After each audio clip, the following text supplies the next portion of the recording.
علیہ وسلم۔ حضرات، ابھی مجھ سے قبل آپ نے حضرت حافظ القاری مولانا فیضان صاحب سے اور ان سے قبل حضرت مولانا محمود صاحب سے قبر اور آخرت کے تعلق سے سنا۔ اللہ تعالی ہمیں اور آپ کو عمل کی توفیق عطا فرمائے۔ حضرات، حقیقت تو یہی ہے کہ ہم جس طرح اپنے دنیاوی گھروں کو سجاتے ہیں، سنوارتے ہیں، اس کے بالمقابل ہم بہت کم فکر آخرت کی کرتے ہیں، قبروں کی کرتے ہیں، جبکہ ہم سب جانتے ہیں کہ ہمیں ایک نہ ایک دن قبر میں جانا ہے۔ بولیے، ہے کوئی ایسا جو اس سے انکار کرے؟ بولے، ہے کوئی ایسا؟ کوئی بندہ ایسا نہیں ہے جو اس سے انکار کرے۔ جبکہ قبر کے تعلق سے آقا کریم فرماتے ہیں قبر جو ہے نا بچھوؤں کا گھر ہے، قبر حشرات الارض کا گھر ہے۔ قبر یا تو جہنم کے عذابوں میں سے ایک عذاب ہے، یا قبر جنت کے باغوں میں سے ایک باغ ہے۔ عمل سے زندگی بنتی ہے، جنت بھی جہنم بھی۔ یہ انسان اپنی فطرت میں نہ ناری ہے نہ نوری ہے۔ کیا اللہ نے زندگی عطا کی ہے، موقع ہے۔ آج ہم جو کریں گے نا انشاءاللہ العزیز اس کا بہترین صلہ ہمیں قبر و حشر میں عطا کیا جائے گا۔ آپ زندگی یوں ہی گزار دیں، میں زندگی یوں ہی گزار دوں، کوئی کہنے والا نہیں ہے، لیکن یاد رکھو قرآن مقدس میں اللہ نے فرمایا فَمَنْ يَعْمَلْ مِثْقَالَ ذَرَّةٍ خَيْرًا يَرَهُ وَمَنْ يَعْمَلْ مِثْقَالَ ذَرَّةٍ شَرًّا يَرَهُ۔ اگر دنیا میں کسی نے ذرہ برابر نیکی کی ہوگی اس کو بھی دیکھے گا، اور اگر ذرہ برابر بدی کی ہوگی اس کو بھی دیکھے گا۔ کیا سمجھتے ہیں؟ کیا لکھا نہیں جا رہا؟ کیا سمجھ بیٹھے؟ کیا اللہ نہیں دیکھ رہا؟ بولیے، کیا اللہ ہمارے کرتوتوں سے واقف نہیں ہے؟ کیا اللہ ہماری بدعمالیوں سے واقف نہیں ہے؟ اگر ہمیں رزق دیا جا رہا ہے تو کیا اللہ ہم سے راضی ہے؟ یاد رکھو، اللہ جب کسی سے ناراض ہوتا ہے تو دولت نہیں روکتا۔ اللہ جب کسی سے ناراض ہوتا ہے تو دنیاوی منصب نہیں چھینتا۔ اللہ جب کسی سے ناراض ہوتا ہے تو دولت بھی نہیں چھینتا، اس کا گھر بار بھی نہیں چھینتا، اس کا مکان بھی نہیں چھینتا، بلکہ اللہ جب کسی سے ناراض ہوتا ہے نا تو اس بندے سے اللہ سجدوں کی توفیق چھین لیتا ہے۔ کیا سمجھتے ہو تم؟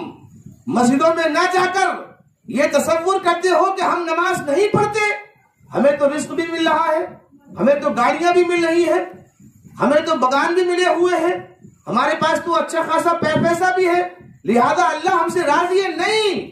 اگر ہماری زندگی میں اللہ کے لیے سجدہ نہیں ہے، اگر ہمارے پاس سجدوں کی توفیق نہیں ہے، تو یاد رکھو یہی اللہ کی ناراضگی ہے، یہی اللہ کی ناراضگی ہے۔ بندہ خود نہیں جاتا، جب اللہ چاہتا ہے اس کو لے جاتا ہے۔ نماز قائم نہیں کرتے، نماز جیسی نعمت کو چھوڑ دیتے ہیں، جبکہ کفار و مشرکین نماز کو دیکھ کر کہتے ہیں کیا ہی پیاری عبادت ہے، کیا ہی بہترین عبادت ہے۔ سکون تلاش کر رہے ہیں۔ سکون اگر ہے تو اللہ کے گھر میں ہے۔ بولیے، کیا اس سے کسی کو انکار ہے؟ سکون اگر ہے تو اللہ کے گھر میں ہے، جیسے کہ قرآن مقدس نے بیان کیا الا بذکر اللہ تطمئن القلوب۔ اور لوگوں یاد رکھو، اگر دلوں کا سکون ہے تو وہ اللہ کے ذکر میں ہے۔ اللہ کا ذکر کیا ہے؟ نماز۔ اللہ کا ذکر کیا ہے؟ روزہ۔ بولیے، اللہ کا ذکر ہے کہ نہیں؟ نماز اللہ کا ذکر ہے۔ ہم دور ہو گئے، نہ خود پڑھتے ہیں، نہ اولاد کو نصیحت کرتے ہیں، نہ گھروں میں ہماری ماں بہنیں پڑھتی ہیں۔ نمازوں سے دور رہو گے تو پھر زندگی مشکل ہو جائے گی، زندگی تنگ ہو جائے گی۔ برکتیں ہیں نماز میں، نماز مومن کا ہتھیار ہے۔ نماز مومن کے دل کا سکون ہے، نماز اللہ تک اپنی بات پہنچانے کا ذریعہ ہے، نماز دعاؤں کی قبولیت کا ذریعہ ہے، نماز مومن کی معراج ہے، اور نماز ہمارے آقا کی آنکھوں کی ٹھنڈک ہے، نماز اندھیری قبر کی روشنی ہے، نماز میدان حشر میں اللہ کی رضا ہے، اور نماز میدان حشر میں سب سے پہلے پوچھے جانے والا سوال ہے۔ نماز کو مت چھوڑو، نماز کا دامن تھام کے رکھو، اگر پڑھنی نہیں آتی اماموں سے رابطے کرو، معلوم کرتے رہو، جیسی چاہو پڑھتے رہو، لیکن مسجد کی جانب اپنے قدموں کو بڑھاتے رہو۔ اگر ہم مرد ہیں تو مسجد کی جانب قدموں کو بڑھائیں، اگر گھر میں عورتیں ہیں تو وہ گھروں میں مصلی بچھائیں۔ مسلمانوں کی گلیوں میں جاؤ صبح کو تو 8 بجے تک دروازے نہیں کھلتے، ماڈرن ہو گئے مسلمان، 8 بجے تک گلیاں سونی ہیں، گھروں کے دروازے بند ہیں، جبکہ آقا کریم صلی اللہ علیہ وسلم فرماتے ہیں کہ جو لوگ صبح کو بیدار ہوتے ہیں مؤذن کی اذان پر اور اپنے گھروں کے دروازے کھول دیتے ہیں، مرد مسجد کی جانب بڑھتے ہیں، عورتیں گھروں میں مصلی بچھا دیتی ہیں، اللہ صبح کو رزق تقسیم فرمانے کا حکم دیتا ہے۔ جو لوگ دروازوں کو کھول کر اللہ کا ذکر کرتے ہیں، اللہ رزق بھی دیتا ہے، رزق میں برکتیں بھی عطا فرماتا ہے۔ کہاں گئی یہ چیز؟ سب ختم ہو گئے۔ پھر پریشانی آتی ہے تو واویلا مچاتے ہیں، شور مچاتے ہیں۔ پریشانی ختم کرنے والا کون؟ کہو اللہ۔ بولیے، کیا اللہ سے بڑھ کر کوئی دوسرا اللہ ہے؟ اللہ نے قرآن میں کہا یا ایھا الانسان ما غرک بربک الکریم، اے انسان مجھ کو چھوڑ کر کہاں جاتا ہے؟ مجھ کو چھوڑ کر کہاں جا رہا ہے؟ میں تیرا کریم رب ہوں، میں تجھ پر مہربان ہوں، میں شفقت کرنے والا ہوں، میں محبت کرنے والا ہوں، میں رزق دینے والا ہوں، میں عزت دینے والا ہوں، میں ہی بیماری دیتا ہوں، اور میں ہی بیمار کو شفا عطا کرنے والا ہوں۔ اگر ہم مسلمان ہیں، اگر ہم واقعی نبی کا کلمہ پڑھنے والے ہیں، میرے دوستو کبھی آقا کریم کی زندگی دیکھیں، سرکار کائنات صلی اللہ علیہ وسلم، اللہ نے جن کے صدقے میں، جن کے توسل سے زمین و آسمان کو پیدا کیا، جو وجہ تخلیق کائنات ہے، جو وجہ مقصود کائنات ہے، کائنات کا سارا نظام، ساری کائنات اللہ نے پیدا کی ہے صدقے میں مصطفیٰ کے۔ جیسے کہ سرکار اعلیٰ حضرت نے فرمایا، حضرت نے آپ کو ایک نعت سنائی ہے نا سرکار اعلیٰ حضرت کی، سرکار اعلیٰ حضرت نے کیا کہا جانتے ہو؟ زمین و سما تمہارے لیے، مکین و مکہ تمہارے لیے، چنین و چنا تمہارے لیے، بنے دو جہاں تمہارے لیے، دہن میں صبح تمہارے لیے، بدن میں ہے جان تمہارے لیے، ہم آئے یہاں تمہارے لیے، اٹھے بھی وہاں تمہارے لیے، یا رسول اللہ یہ ساری کائنات کی رونقیں تمہارے لیے ہیں، یہ سب تمہارے لیے ہے۔ آؤ ان کی زندگی کا جائزہ لیں۔ بیٹا یہ چائے آپ بعد میں لے آئیں گے؟ چلو دو پلاؤ پلاؤ پلاؤ، جلدی کر لو، لے لیں۔ درود پاک پڑھیے، اللہم صلی علی سیدنا مولانا محمد صلی اللہ تعالی علیہ وسلم، صلاۃ و سلام علیک یا رسول اللہ، صلاۃ و سلام علیک یا حبیب اللہ صلی اللہ تعالی علیہ وسلم۔ حضرات، جو قاسم نعمت ہے، جو قاسم جنت ہے، جن کی شفاعت کی دنیا محتاج ہے، ان کی عبادت کا حال، نبی کونین کی عبادت کا حال، ہمارے نبی رات کو مصلی بچھاتے اور رب کی عبادت میں مصروف ہو جاتے۔ جانتے ہو کتنا؟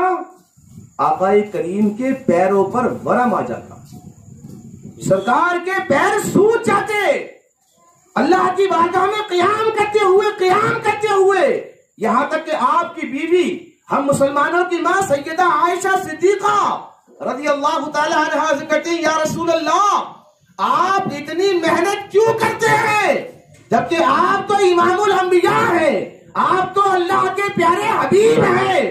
ہمارے نبی فرماتے ہیں عائشہ کیا میں عبادت کر کے اپنے اللہ کا شکر گزار بندہ نہ بنوں؟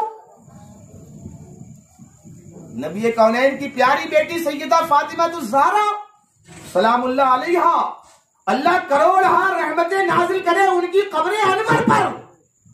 کائنات کی سب سے عظیم خاتون، اسلام کی مقدس شہزادی، اگر وہ دعا کرے تو اللہ آسمان دنیا پر، اللہ جنت سے زمین پر کھانا نازل فرما دیتا ہے.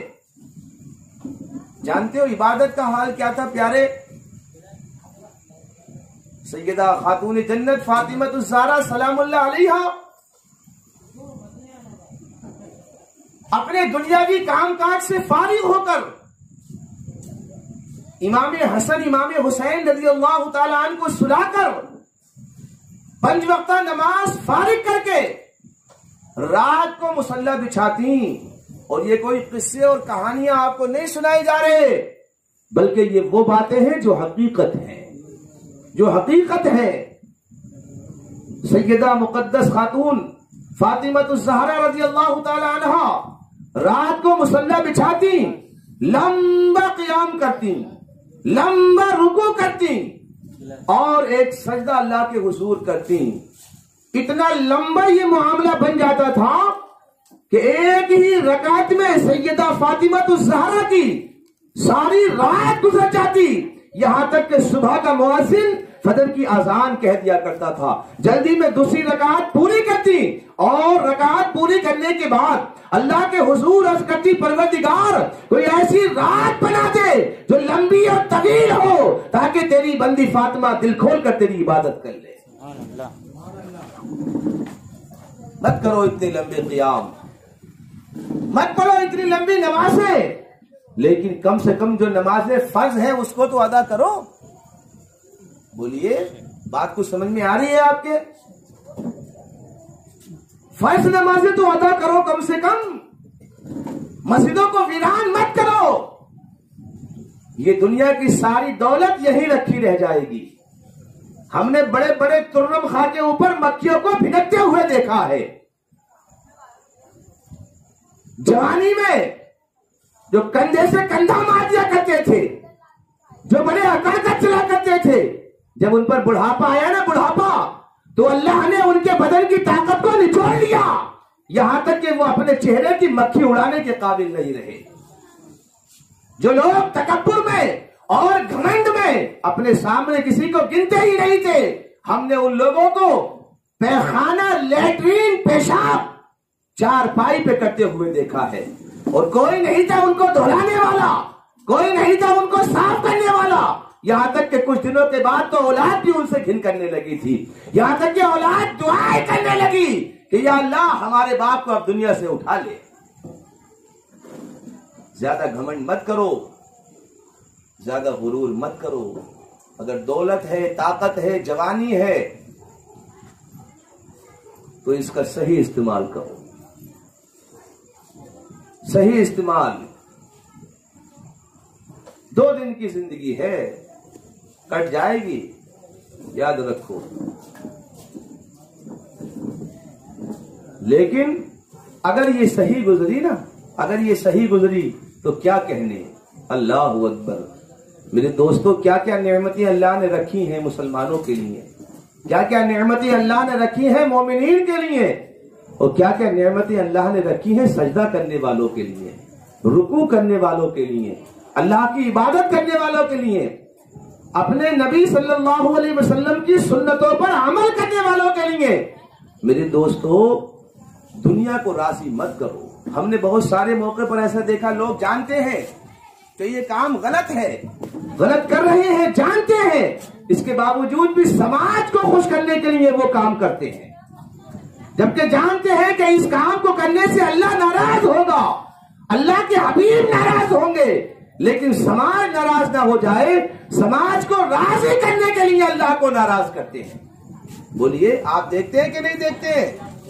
بچے کی ولادت کے موقع پر فحش گانے بجائے جا رہے ہیں، گھروں کی عورتیں ڈانس کر رہی ہیں، لڑکیاں ڈانس کر رہی ہیں.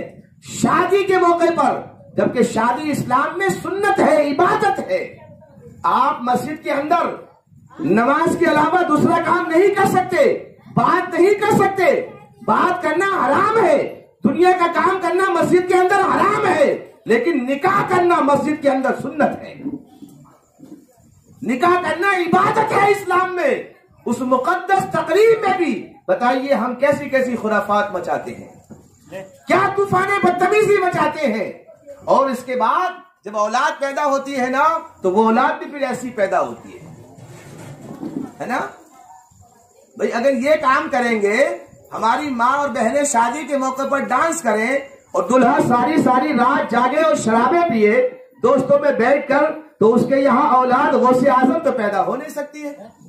بولیے، غریب نواز تو اس کے یہاں پیدا ہونے کے نہیں ہے، بایزید بستامی تو پیدا ہوں گے نہیں، اس کے یہاں تو پھر کوئی مائیکل جیکسن ہی پیدا ہوگا۔ بولیے، سلمان خان یا شاہ رخ خان ہی پیدا ہوں گے۔ یاد رکھو، اگر بڑھاپا درست کرنا چاہتے ہو تو آج نبی کی سنتوں پر عمل کرو۔ اللہ کی قسم تم بوڑھے ہوگے، تمہاری اولاد تمہیں برکت سمجھ کر پالے گی، تمہاری اولاد تمہیں رحمت سمجھ کر خدمت کرے گی، لیکن یہ اس وقت ممکن ہوگا جب تم نے اپنی زندگی دین پر گزاری ہوگی۔ اگر تم نے اپنی زندگی شریعت پر گزاری ہوگی تو پھر دین اولاد تمہاری بڑھاپے میں تم کو رحمت سمجھے گی، برکت سمجھے گی، خدمت کرے گی۔ زیادہ طوفان بدتمیزی مت مچاؤ، اللہ سے ڈرو، مسجدوں کو آباد کرو، مسجدوں کو آباد کرو، نمازیں پڑھو، نمازیں۔ فکر یہ ہوتی ہے جی اولاد بگڑ گئی، کسی بابا کے پاس جائے صاحب، میں اس پہ بولوں گا نہیں، آپ گھبرانے نہیں کہ بابا کی بات آ رہی، نہیں بولنا ہی نہیں ہے مجھے تو بابا پر، لیکن میں سرسری طور پر بتانا چاہتا ہوں آپ کو، اولاد کی صحیح تربیت نہیں ہوئی۔ بولیے، ماں نمازوں سے دور رہی، ماں کو دین سے کوئی مطلب نہیں ہے، ماں کی گود میں لیٹ کر بچہ فحش گانے سن رہا ہے، ننگی اور عریان تصویریں دیکھ رہا ہے۔ بولیے ایسا بچہ کیسا بنے گا؟ بولے، ایک اللہ کے بہت بڑے ولی تھے، ولی، بہت بڑے ولی، عبادت کے ذریعے اللہ نے ان کے اندر یہ کرامت ڈال دی کہ جو بھی ان کے چہرے کو دیکھتا وہ کلمہ پڑھ کر مسلمان ہو جاتا۔ یہ شان اللہ نے ان کے اندر رکھ دی۔ اب کرامت تھی تو کرامت اللہ نے عطا کر دی، چہرے پر اللہ نے جلال دیا۔ اور ویسے بھی ہمارے علماء کہتے ہیں نا کہ یار ایسا چہرہ ہے جس کو دیکھ کے اللہ یاد آ جاتا ہے، ہوتا ہے کہ نہیں ہوتا؟ عبادت کا اثر ہے۔ اللہ نے ایسی شان ان کو دے دی ہے کہ اگر کوئی غیر مسلم دیکھے تو مسلمان ہو جائے، کوئی گنہگار دیکھے توبہ کر جائے۔ ایک دن گھر کے اندر بیٹھے تھے، محبت میں والدہ سے گفتگو کر رہے ہیں، کہا ماں آپ جانتی نہیں ہیں اس وقت میں آپ کے بیٹے کی شان یہ ہے کہ اگر کوئی غیر مسلم آپ کے بیٹے کو دیکھتا ہے نا کلمہ پڑھ کے مسلمان ہو جاتا ہے۔ ماں نے کہا بیٹا اس میں تمہارا ہی کمال نہیں بلکہ ہماری تربیت کا بھی اثر ہے،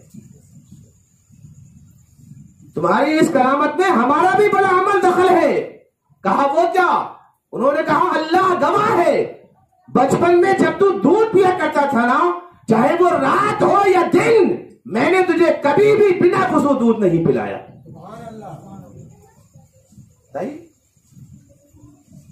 مقام ایسے ہی نہیں ملتے ہیں، پیچھے والدین کی تربیت کا اثر ہوتا ہے، بچے کو تیار کرا جاتا ہے۔ امام حسین کربلا میں یوں ہی شہید نہیں ہو گئے، ان کی تربیت سیدہ فاطمہ نے کی تھی، ان کی تربیت حضرت علی نے کی تھی، ان کی تربیت جناب محمد رسول اللہ نے کی تھی۔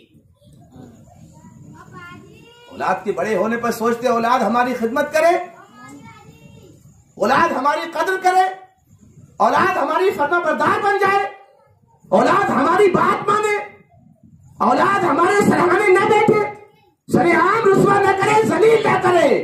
تو میری پیاری بہنوں اور میرے بھائیوں، بچپن میں اولاد کو اسی سانچے میں ڈالو جو سانچہ دین کا ہے، دنیا کے گانے سنا کر بڑا نہ کرو، نبی کی نعت سنا کر ان کو بڑا کرو، قرآن کی آیات سنا کے ان کو بڑا کرو۔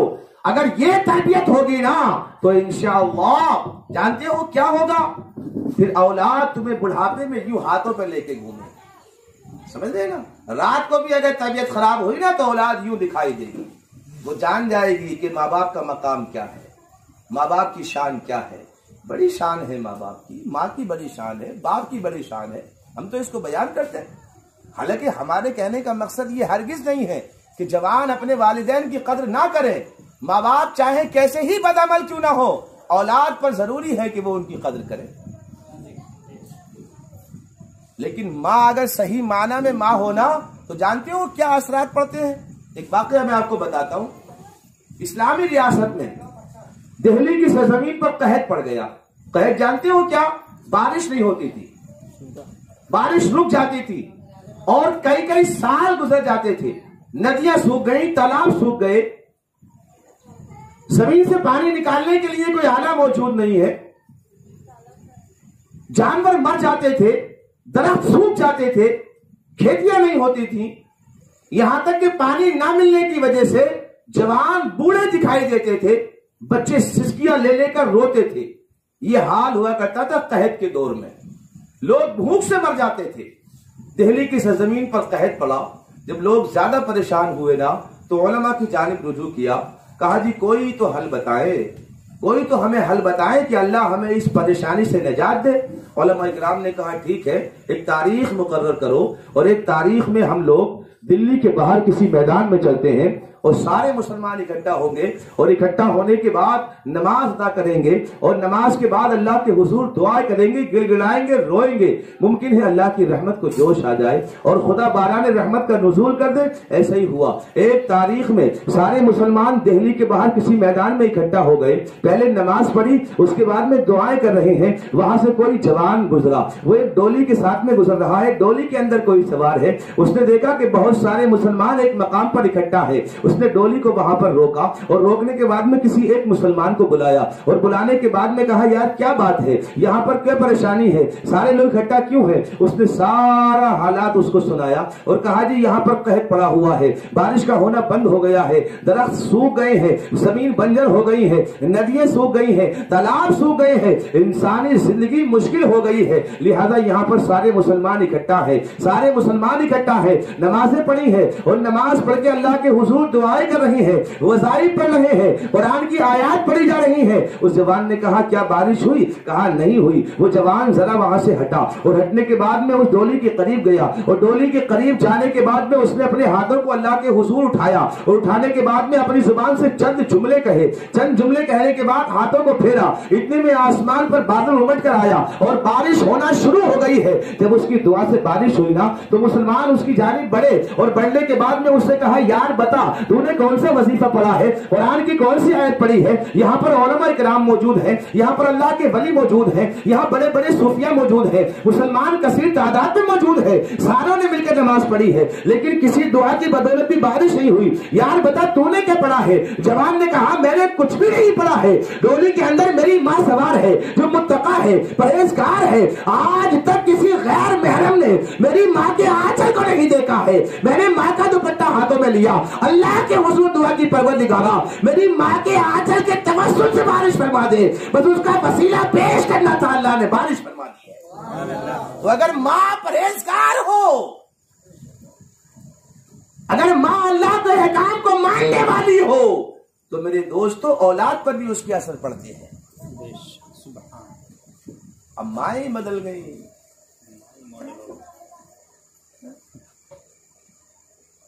نہ دین سے واسطہ، پوچھا جائے گا عورتوں سے۔ اچھا یہ کہنے سے مطلب نہ لوگ لے لیتے ہیں کہ بیویوں کے بارے میں کہہ رہے ہیں، بیویوں کے بارے میں نہیں، بیویاں بعد میں بنتی ہیں، پہلے وہ ہمارے گھروں کی بیٹیاں ہوتی ہیں۔ بولیے، بیوی کے بارے میں نہیں کہا جا رہا، بیٹیوں کے بارے میں کہا جا رہا ہے، اس لیے کہ بیٹیاں ہمارے گھروں کے اندر پروان چل رہی ہیں۔ اگر ہم نے ان کو بچپن سے سیدہ فاطمہ الزہرا رضی اللہ تعالی عنہا کی مقدس زندگی سکھائی ہوتی تو وہی آگے چل کر بیویاں بنیں گی، اور انہی کے یہاں اللہ اولاد کی نعمتیں عطا فرمائے گا۔ بچپن سے اولاد کو بچپن سے سیدہ فاطمہ کے قصے سناؤ، سیدہ فاطمہ تو زہرا کے بارے میں بتاؤ۔ اور لوگوں سنو، میں ایک بات اور بتاتا ہوں، سیدہ فاطمہ کے بارے میں ہم لوگ جب سنتے ہیں نا کبھی، تو ہم سوچتے ہیں کوئی بہت لمبی عمر کی عورت ہوں گی، بہت بزرگ ہوں گی۔ لوگوں 32 سال کی عمر میں تو سیدہ فاطمہ کا انتقال ہو گیا تھا۔ کتنا؟ بولیے 32 سال کی عمر میں سیدہ فاطمہ اس دنیا سے انتقال فرما گئی تھی۔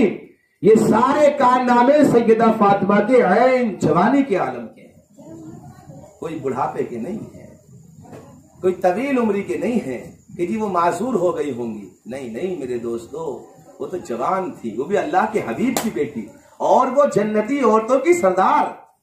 سوچئے کیا مقام ہے، کیا شان ہے، جس کو نبی فرمائے کہ میری بیٹی سیدہ فاطمہ یہ جنتی عورتوں کی سردار ہے، اور جس کی شان یہ ہو کہ وہ کل میدان حشر میں جب جنت کی حوروں کے ساتھ گزریں گی نا میدان حشر میں، تو ندا کرنے والا ندا کرے گا، اے اہل محشر اپنے سروں کو جھکاؤ، نبی آخر الزماں جناب محمد رسول اللہ کی بیٹی سیدہ فاطمہ جنت کی حوروں کے ساتھ جنت میں تشریف لے جا رہی ہیں۔ یہ شان ہے سیدہ فاطمہ رضی اللہ تعالیٰ عنہ۔ میرے دوستو، اللہ سے ڈرو، نماز قائم کرو۔ ہم یہ نہیں کہتے مسجد کا دامن پکڑ کے بیٹھ جاؤ، نہیں، ہرگز نہیں۔ ہم کیوں کہیں گے؟ آپ کاروبار کریں، آپ دکان کرتے ہیں دکان کریں، آپ کام کرتے ہیں آپ کام کریں۔ آپ کسی غیر مسلم کے یہاں کام کرتے ہیں تو کم سے کم شام کو تو آزاد ہوتے ہیں کہ نہیں ہوتے ہیں؟ بولیے، آپ نماز عشاء پڑھ سکتے ہیں کہ نہیں پڑھ سکتے ہیں؟ آپ صبح فجر کی نماز پڑھ سکتے ہیں کہ نہیں پڑھ سکتے ہیں؟ چلو 3 نمازوں میں آپ عذر پیش کر دیں گے کہ جی ہم غیر مسلم کے یہاں کام کرتے ہیں، وہاں ہم کو اجازت نہیں ملتی نماز کی، ہم ظہر نہیں پڑھ سکتے، عصر نہیں پڑھ سکتے، ہم مغرب نہیں پڑھ سکتے، تو کم سے کم آپ عشاء کی نماز تو پڑھ سکتے ہیں نا؟ بولیے، آپ صبح فجر کی نماز تو پڑھ سکتے ہیں نا؟ پڑھو یار، اس کی برکتیں آئیں گی، زندگی میں بہاریں آئیں گی۔ آپ اللہ سے بات کرنے کا نماز کو ذریعہ بنا لو۔ دیکھو، کوئی آپ کے مکان پر مانگنے کے لیے آیا، دروازہ کھٹکھٹایا، آپ نے نہیں کھولا، پھر آ گیا، آپ نے نہیں کھولا، پھر آ گیا، پھر کھٹکھٹایا، آپ نے نہیں کھولا، ایک نہ ایک دن تو آپ کھولیں گے نا؟ بولیے، بولیں، کھولیں گے نہیں کھولیں گے؟ بار بار مسجد میں، بار بار مسجد میں، صبح مسجد میں، دوپہر مسجد میں، شام مسجد میں بار بار دعائیں کری جا رہی ہیں، بار بار دعائیں کری جا رہی ہے۔ یقین جانو ایک دن وہ آئے گا کہ آپ کی دعائیں اللہ کے حضور قبول ہوں گی۔ بلکہ میرے اللہ نے تو قرآن میں فرمایا، اجیب دعوت الداعی اذا دعانی، میں ہر پکارنے والے کی پکار کو سنتا ہوں، میں ہر دعا کرنے والے کی دعا کو سنتا ہوں۔ ہم کرتے ہی نہیں ہیں، ہم دعائیں کرتے ہی نہیں ہیں۔ ہاں ہم کرتے ہیں دعائیں تو ہم کرواتے ہیں بابوں کے پاس جا کے، جی کر دو کوئی تعویذ، بس آپ کے تعویذ میں ہے جو ہے، آپ نے کر دیا تو بس دولت بھی آئے گی، گھر میں سکون بھی آئے گا اور برکت بھی ہو جائے گی۔ جبکہ خود بابا کا حال یہ ہے کہ وہ غسل کا طریقہ نہیں جانتا۔ میں غلط نہیں کہہ رہا ہوں، لاؤ کوئی بابا، میں معلوم کروں گا اس سے، بتا بھائی سنا تو التحیات، بتا غسل کا طریقہ کیا ہے، اور وہ یہ بتا کہ غسل کرنا فرض کب ہوتا ہے؟ کیوں حضرت ہے؟ غسل کرنا فرض کب ہوتا ہے انسان پر؟ غسل کا طریقہ کیا ہے؟ اور لوگوں جو بابے غسل کرنا نہیں جانتے وہ تمہارے گھروں کی نحوست دور کریں گے؟ بولیے، جو مسجد کا دروازہ نہیں دیکھتے وہ تمہارے گھروں کی نحوست دور کریں گے؟ بلکہ وہ تو زمین پر خود ایک نحوست ہیں، وہ زمین پر خود ایک عذاب ہے۔ جو نمازوں سے دور ہیں، دین سے دور ہیں، نبی کی سنتوں سے دور ہیں، بڑے بڑے بال کر لیے، بابے بن گئے صاحب۔ نہیں، اسلام کسی کے باپ کی جاگیر نہیں ہے، اسلام اللہ و رسول کا فرمان ہے۔ اسلام طبیعت سے نہیں چلتا، اسلام لائے ہوئی نبی کی شریعت سے چلتا ہے، سمجھ رہے نا؟ اسلام کسی عالم کی پراپرٹی نہیں ہے، اسلام کسی مفتی کے گھر کا نہیں ہے کہ مفتی جو کہے گا وہ بات صحیح ہے، عالم جو کہے گا وہ بات صحیح ہے، کوئی بابا کہے گا وہ بات صحیح ہے، نہیں، جو میرے نبی نے کہا وہ بات صحیح ہے، جو قرآن کہے گا وہ بات صحیح ہے۔ میرے نبی نے فرمایا کوئی بھی عورت کسی مرد کی مشابہت نہ کرے اور کوئی بھی مرد کسی عورت کی مشابہت نہ کرے، بلکہ دونوں پہ لعنت ہے، دونوں پہ لعنت ہے۔ اگر عورت مرد کی نقل کرتی ہے اس پہ بھی اللہ کی لعنت ہے، اور کوئی مرد کسی عورت کی نقل کرتا ہے اس پہ بھی اللہ کی لعنت ہے۔ لمبے بال کرنا یہ عورت کی نقل ہے، ہمارے نبی نے لمبے بال نہیں فرمائے، کیا سمجھے؟ ہمارے نبی کے بال زیادہ سے زیادہ کندھوں کو چھوتے تھے، کندھوں پر پڑے نہیں رہتے تھے۔ لمبے بال یہ عورت کی پہچان ہے۔ بال یہاں کندھوں پر پڑے صاحب، بڑے پوچھے ہوئے بابا، جتنے لمبے بال اتنا بڑا بابا ہے، پھر تو پنجابی بہت بڑا بابا ہونا چاہیے، وہ تو کٹواتا ہی نہیں ہے۔ یہ باتیں میں اپنی جانب سے نہیں کر رہا، بلکہ میں وہ بتا رہا ہوں جو قرآن و حدیث کا حکم ہے۔ ہاں ایک بلا اور انگلی کم انگوٹھی زیادہ، جس کی انگلیوں میں زیادہ انگوٹھی اتنا ہی پاورفل بابا، اتنا ہی زیادہ جلدی کام کرنے والا بابا۔ اللہ سے ڈرو یار، مزارات پہ جاؤ کوئی منع نہیں کرتا، اللہ کے ولیوں کی بارگاہ میں حاضری دو کوئی منع نہیں کرتا، سیدنا سرکار کی بارگاہ میں جاؤ، جلال بخاری کی بارگاہ میں جاؤ، احمد بخاری کی بارگاہ میں جاؤ، آپ اجمیر شریف جاؤ، اللہ آپ کو توفیق دے تو آپ غوث اعظم کی بارگاہ میں جاؤ، اللہ اور توفیق دے تو امام حسین کی بارگاہ میں جاؤ، اور توفیق دے حضرت علی کی بارگاہ میں جاؤ، اور اللہ اگر توفیق دے تو اپنے نبی کے مزار مقدس پر جاؤ، مدینہ منورہ چلے جاؤ، کوئی منع نہیں کرتا۔ منع آپ سے اس لیے کیا جاتا ہے کہ پاکھنڈیوں کے پاس مت جاؤ، یہ آپ کی دنیا بھی برباد کر دیں گے، آپ کا دین بھی برباد کر دیں گے، یہ آپ کو دنیا کا بھی نہیں چھوڑیں گے، یہ آپ کو نکما بنا دیں گے، یہ آپ کو تعویذات پر لگا دیں گے کہ یہ تعویذ پہنو یہ ہو جائے گا، یہ تعویذ پہنو یہ ہو جائے گا، یہ تعویذ پہنو دولت یہاں سے آئے گی۔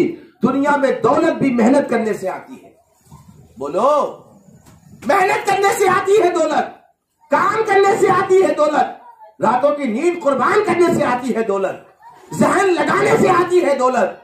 اگر یہ تعویذ پہننے سے دولت آتی تو یہ بابا آپ سے پیسے کیوں لیتا ہے؟ بولیے، تعویذ تو اس کے گھر کی پیداوار ہے نا، تو پھر یہ سارے تعویذ پہن کر خود مالدار کیوں نہیں ہوتا؟ یہ دنیا بھی برباد کر دیں گے اور یہ آپ کی آخرت بھی برباد کر دیں گے۔ بچو ایسے لوگوں سے جو گمراہ کر رہے ہیں، جاؤ ان کے پاس میں جو آپ کو شریعت کا حکم دیتے ہیں، جاؤ ان کے پاس میں جو آپ کو قرآن کی آیات پڑھ پڑھ کر سناتے ہیں، جاؤ ان کے پاس میں جو آپ کے دلوں میں خوف خدا پیدا کرتے ہیں، جاؤ ان کے پاس جو بے نمازی جائے تو نمازی بن کر واپس آتا ہے، جاؤ ان باباؤں کے پاس میں گنہگار جائے تو توبہ کر کے واپس آتا ہے، جاؤ ان لوگوں کے پاس میں اگر دل مردہ ہو اور ان کی بارگاہ میں حاضری ہو جائے تو دلوں کو زندگی عطا فرما دیتے ہیں، جاؤ ان کے پاس میں کہ اگر چور جائے تو ابدال بن کر واپس آتا ہے۔ دیکھیے غوث اعظم کا واقعہ ہے کہ نہیں ہے؟ چور گیا چوری کرنے کے لیے، اختصار کے ساتھ میں آپ کو بتاتا ہوں، چور چوری کرنے کے لیے گیا، چوری بھی کی، راستہ نہ ملا، وہیں پہ چھپ گیا، اتنے میں حضرت خضر تشریف لے آئے، غوث اعظم کی بارگاہ میں حاضر ہوئے، کہا جی فلاں علاقے کا ابدال انتقال کر گیا، وہاں کے لیے ابدال چاہیے، کہا صبح انتظام کریں گے، کہا نہیں ابھی کریے، کہا تو اندر ایک ابدال ہے اس کو لے جاؤ۔ اندر کون ہے؟ چور۔ صحیح واقعہ، مستند واقعہ، صحیح علماء نے اس کو لکھا ہے، اندر چور ہے۔ وہ اندر گئے، کہا جی چلیے، کہا کہاں؟ کہا آپ کو فلاں علاقے کا ابدال مقرر کیا گیا۔ ابدال ولیوں کا سردار، ولی بھی نہیں ولیوں کا سردار آپ کو منتخب کیا گیا ہے۔ اس نے کہا جی میں تو چور ہوں۔ کہا بے وقوف، تو چور بن کر آیا تھا، نگاہ غوث نے تجھے ولیوں کا سردار بنا دیا ہے۔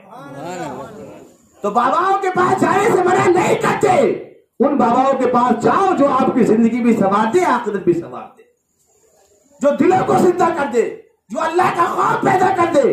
نماز نہیں پڑھتے تو ہم کو نمازی بنا دے، اگر ہم گنہگار ہیں ہمیں توبہ کا ذریعہ بتا دے۔ ایسے باباؤں کے پاس جاؤ، ہمیں بھی لے کر جاؤ، کوئی اعتراض نہیں ہے۔ آپ یہ نہ سمجھے کہ یہ بابا کا دشمن ہے، ہرگز نہیں بھائی۔ بابا کا دشمن بن کے کیا اپنی دنیا و آخرت برباد کرنی ہے؟ ہرگز نہیں۔ ہم تو اللہ کے ولیوں کے در کے غلام ہیں، ہم تو بھکاری ہیں، ہم تو ان سے بھیک مانگنے والے ہیں، ان کے دروں کی خاک ہماری آنکھوں کا سرما ہے۔ ہم ہرگز اللہ کے ولیوں کے مخالف نہیں، ہم ہرگز باباؤں کے مخالف نہیں، ہم پاکھنڈیوں کے مخالف ہیں۔ ان کے مخالف تو ہم ہیں، وہ ہم پہ کریں تعویذ، کریں، ہمیں بھسم کیوں نہیں کرتے؟ بولیے، وہ لوگوں کو ڈراتے ہیں نا، چمکاتے ہیں نا لوگوں کو، ہمیں بھسم کیوں نہیں کرتے؟ ہم پہ کرو تعویذ، ہم پہ لگاؤ کچھ نہ کچھ، لگاؤ کوئی جن پلیز، ہمارے پیچھے کیوں نہیں لگاتے ہو؟ اگر تم واقعی کوئی طاقت رکھتے ہو، ہرگز نہیں رکھتے۔ سنو، آخری بات سنو، مومن کا جھوٹا مومن کے لیے شفا ہے، سن لو اس کو، مومن کا جھوٹا مومن کے لیے شفا ہے۔ شرط یہ ہے کہ بندہ صحیح معنی میں مومن ہونا چاہیے، اللہ کا فرما بردار بندہ، نبی کونین کی سنتوں پر عمل کرنے والا ہونا چاہیے۔ آپ اس کا جھوٹا بھی کھائیں گے نا، اللہ اس میں بھی آپ کو شفا عطا فرمائے۔ نمازیں پڑھیں، عورتیں گھر پہ پڑھیں، مرد مسجد میں جائیں، جو ٹائم مل رہا ہے آپ پڑھیں، مسجد سے جڑیں، دھیرے دھیرے دھیرے دھیرے دھیرے دھیرے اللہ آپ کو اور ہمیں 5 وقتہ نماز کی توفیق عطا فرمائے۔ سمجھ رہے نا؟ 5 وقتہ نماز کی اللہ توفیق دے گا۔ اللہ کے حضور دعا ہے پروردگارا، جن کے ایصال ثواب کے لیے محفل پاک کا انعقاد کیا، خدا بندہ اس محفل کو قبول فرما کر مرحوم علی جناب سلیم صاحب کی مغفرت فرما، اور محفل پاک کا ثواب انہیں قبر میں عطا فرما، قبر کے عذاب کو دور کر اور قبر میں انہیں جنت الفردوس کی نعمتیں عطا فرما۔ وآخر دعوانا ان الحمدللہ رب العالمین۔ السلام علیکم، سلام پڑھیں۔